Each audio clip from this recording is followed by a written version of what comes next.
18 partai politik peserta pemilu sudah selesai mendaftarkan bakal calon anggota legislatif pada pemilu 2024. Dari 900 bakal calon yang sudah terdaftar, 40% diantaranya generasi milenial yang siap berkontestasi pada pemilu 2024 mendatang.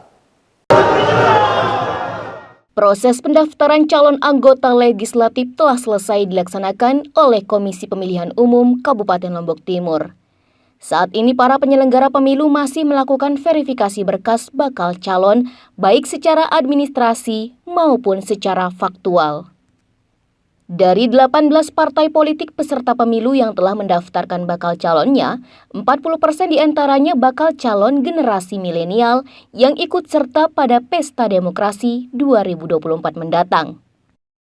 Ketua DPD KNPI Lombok Timur Irwan Safari mengapresiasi dan mendukung penuh generasi milenial yang turut mencalonkan diri menjadi calon anggota legislatif. Bacalek muda yang memiliki kemampuan dan potensial menduduki parlemen diharapkan bisa menyuarakan aspirasi pemuda dengan lebih baik. Namun, keputusan untuk menjadi calon legislatif harus dipertimbangkan secara matang oleh generasi muda. Mengingat sistem pencalonan yang saat ini diberlakukan oleh penyelenggara pemilu dapat menghambat cita-cita yang sebelumnya dirintis sejak bangku sekolah. Irwan sendiri memprediksi keberadaan bacalek pemuda di partai politik dominan hanya untuk mencukupi kuota pencalonan di setiap dapil. Jadi terkait dengan banyaknya rekan-rekan atau teman-teman kita yang muda mendaftarkan diri sebagai caleg di Kabupaten Lombok Timur ini, justru secara positif kita mendorong teman-teman itu agar mampu merebut kursi-kursi di DPR, karena tentu perubahan itu harus melalui generasi-generasi muda.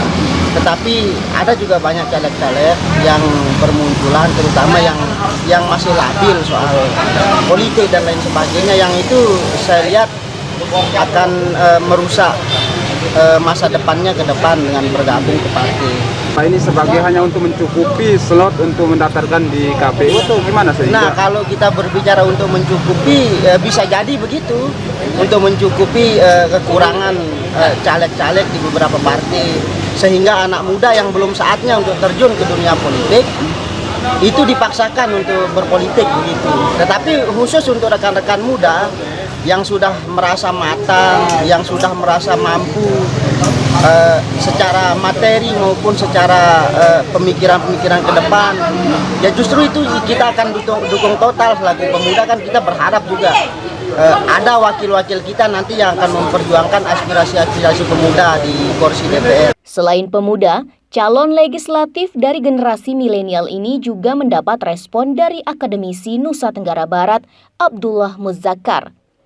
Ia menyampaikan komposisi suara pada Pesta Demokrasi tahun 2024 didominasi oleh kaum milenial yang nantinya dapat menyumbang suara terbanyak pada pemilu mendatang. Namun dengan adanya konsep oligarki, suara terbanyak didominasi oleh orang-orang yang bermodal tinggi yang dapat menyandera suara kaum milenial pada pemilu mendatang. Selain itu, caleg milenial saat ini harus memiliki peta politik yang jelas, sehingga apa yang diinginkan pada Pesta Demokrasi bisa terwujud dengan baik. Trennya sekarang itu bagaimana generasi milenial itu kan memiliki posisi yang signifikan di dalam komposisi suara, ya, komposisi suara. Tetapi komposisi suara atau signifikansi suara para milenial dengan tokoh-tokoh milenial itu juga menjadi bagian problem yang tersandera oleh persoalan-persoalan tadi, ya, kekuatan-kekuatan para pemilih modal gitu ya, yang kemudian ini pada dampak berikutnya kita akan memiliki postur-postur caleg yang tentu nanti mereka akan punya kans yang besar untuk menjadi pemenang di dalam proses pelaksanaan pemilu. Ya tentu kita berharap banyak terhadap generasi-generasi milenial gitu ya, dengan kemampuan mereka untuk kemampuan mereka untuk bagaimana Isnaini, membentuk, Alif RG, populasi Selaparang terbesar TV, dari pemilih, melaporkan. pemilih dalam kelompok milenial